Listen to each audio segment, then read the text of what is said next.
ხუთი ფონდის ანგარიშების დაყადაღება ამასთან დაკავშირებით პროკურატურის განცხადება ისევ არის შეფასებების პოლიტიკური შეფასებების თემა თბილისში. ხელისუფლების ოპონენტები მიიჩნევენ, რომ აღნიშნული ფონდები ქართული ოცნების მითითებით დააყადაღეს და მართველი გუნდი რეპრესიული გზით ძალაუფლების შენარჩუნებას ცდილობს.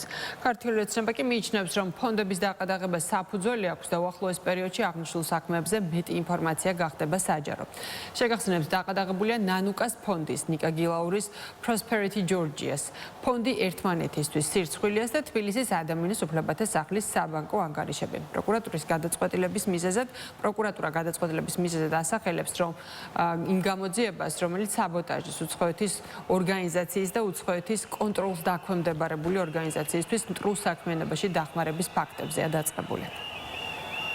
ფონდები ეხმარებოდა ხალხს, მაგალითად თოვლში ჩარჩენილ ადამიანებსა და ოჯახებს. ამიტომ ამ ფონდების დაყადაღება სინამდვილეში არის ბოროტება.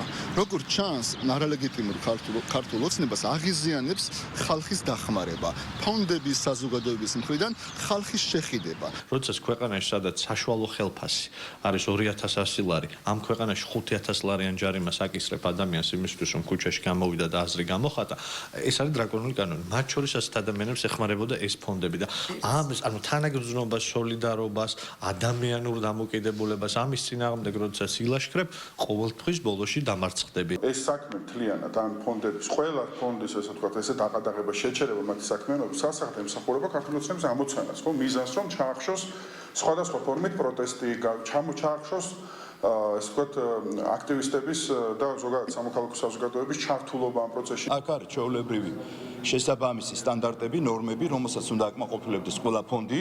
არ აქვს მნიშვნელობა რისთვის არის შექმნილი. დააკმაყოფილონ ის ფონდი, გახადონ გამჭვირვალე რა როგორცაც, რასაც ითხოვს შესაბამისი სტრუქტურები და მორჩა რა პრობლემაა. ვინც არ უნდა დააფინანსოს, რა ფონდებიც არ უნდა შექმნას.